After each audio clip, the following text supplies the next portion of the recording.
ಅಮ್ಮ ಒಂಚೂರು chutney and mudde. Hello, welcome back to my YouTube channel. It's love stirred kitchen. ಇವತ್ತಿನ special recipe ಗೊತ್ತಾಯ್ತಲ್ಲ, ರಾಗಿ ಮುದ್ದೆ. ಇದಕ್ಕೆ ಬೇಕಾಗಿರೋಂಥದ್ದು ತರಕಾರಿಗಳನ್ನ ತೊಗೊಳ್ಳಿ. ಎನಿ ತರಕಾರಿ ತೊಗೊಳ್ಳಿ. ನಾನಿಲ್ಲಿ ಮೂಲಂಗಿ, ಬೀನ್ಸು ಮತ್ತು ಕ್ಯಾರೆಟ್ ತೊಗೊಂಡಿದ್ದೀನಿ. 1 ಕಪ್ಪು ರಾಗಿ ಹಿಟ್ಟು, ಉಪ್ಪು ಮತ್ತು 2 ಸ್ಪೂನಷ್ಟು ತುಪ್ಪ ತೊಗೊಂಡಿದ್ದೀನಿ. ಫಸ್ಟು ತರಕಾರಿಗಳನ್ನ ಸ್ಟೀಮ್ ಮಾಡ್ಕೋಬೇಕು. ಸ್ವಲ್ಪ ಮೆತ್ತಗಾದರೆ ಸಾಕು. ಅದನ್ನು ಸ್ಟೀಮ್ ವೆಜಿಟೇಬಲ್ನ ಮಿಕ್ಸಿ ಮಾಡಿಕೊಂಡು 1 ಕಪ್ಪಷ್ಟು ನಾವು ರಾಗಿ ತೊಗೊಂಡಿರ್ತೀವಿ, ಅದಕ್ಕೆ 2 ಕಪ್ಪಷ್ಟು ಪ್ಯೂರಿ ಮಾಡ್ಕೋಬೇಕಾಗತ್ತೆ.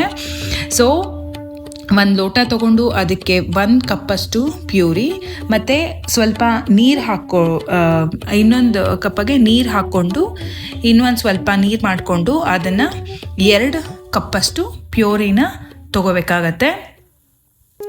ಮತ್ತು ಉಪ್ಪು ಮಿಕ್ಸ್ ಮಾಡಿಕೊಂಡು ಚೆನ್ನಾಗಿ ಅದಕ್ಕೆ ಉಪ್ಪು ಮತ್ತು ತುಪ್ಪ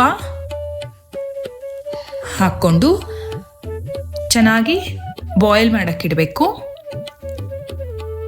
ಇದು ಚೆನ್ನಾಗಿ ಬಾಯ್ಲ್ ಆದಮೇಲೆ 1 ಲೋಟದಷ್ಟು ನಾವೇನು ಇಟ್ಕೊಂಡಿದ್ದೀವಿ ರಾಗಿ ಹಿಟ್ಟು ಅದನ್ನು ಹಾಕ್ಬಿಟ್ಟು ಚೆನ್ನಾಗಿ ಕುದಿ ಬಂದು ಹಿಟ್ಟು ಒಳಗೆ ಹೋಗಿ ಪ್ಯೂರಿ ಮೇಲೆ ಈ ಥರ ಮೇಲ್ಗಡೆ ಬರೋ ತನಕ ಬಿಡಬೇಕು. ಆಮೇಲೆ ಈ ಥರ ಒಂದು ಚಿಕ್ಕ ಪಾತ್ರೆ ಸ್ವಲ್ಪ ಚಿಕ್ಕದಷ್ಟು ತೊಗೊಂಡ್ರೆ ಈ ಥರ ತೊಳ್ಸೋಕ್ಕೆ ಈಸಿ ಆಗುತ್ತೆ ನಿಮಗೆ.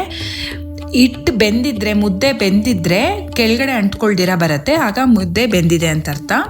ಸೊ ಒಂದು ತಟ್ಟೆಗೆ ಹಾಕ್ಕೊಂಬಿಟ್ಟು ಅದನ್ನು ಚೆನ್ನಾಗಿ ಈ ಥರ ನೀಟಾಗಿ ಮುದ್ದೆ ಮಾಡ್ಕೋಬೇಕಾಗತ್ತೆ. ನಾನು 1 ಲೋಟದಷ್ಟು ರಾಗಿ ಹಿಟ್ಟು ತೊಗೊಂಡಿದ್ದೀನಿ, ಅದಕ್ಕೆ ನನಗೆ 3 ಮುದ್ದೆ ಬರುತ್ತೆ. ಅದಕ್ಕೆ ಒಂದು ಸ್ವಲ್ಪ ತುಪ್ಪ ಹಾಕ್ಕೊಂಡು ನಾನು ಪುದೀನ ಚಟ್ನಿ ಮಾಡಿದ್ದೀನಿ.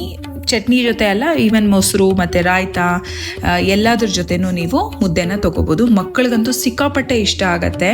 ನನ್ನ ಮಗ 2 ಸತಿ ಹಾಕ್ಕೊಂಡು ತಿಂತಾನೆ ಮುದ್ದೆನ ಈ ಥರ ಮಾಡಿದ್ರೆ ಮಾತ್ರ. ಇದು ನನ್ನ ಅಮ್ಮನ ರೆಸಿಪಿ, ಬಟ್ ನಂದು ಸ್ವಲ್ಪ ಮಾಡರ್ನ್ ಟಚ್ ತರಕಾರಿನ ಹಾಕಿ ಹೊಸ ರೀತಿಲಿ ಮುದ್ದೆ ಮಾಡಿದ್ದೀನಿ. ತುಂಬ ಚೆನ್ನಾಗಿರುತ್ತೆ, ಟ್ರೈ ಮಾಡಿ. ಕಮೆಂಟಲ್ಲಿ ತಿಳಿಸಿ ನಿಮಗೆ ಯಾವ ಥರ ರೆಸಿಪಿನ ನೀವು ನೋಡಬೇಕು ಅಂತ ಇದ್ದೀರಾ ಅಂತ ದಯವಿಟ್ಟು ಕಮೆಂಟಲ್ಲಿ ತಿಳಿಸಿ. Thank you for watching. Bye.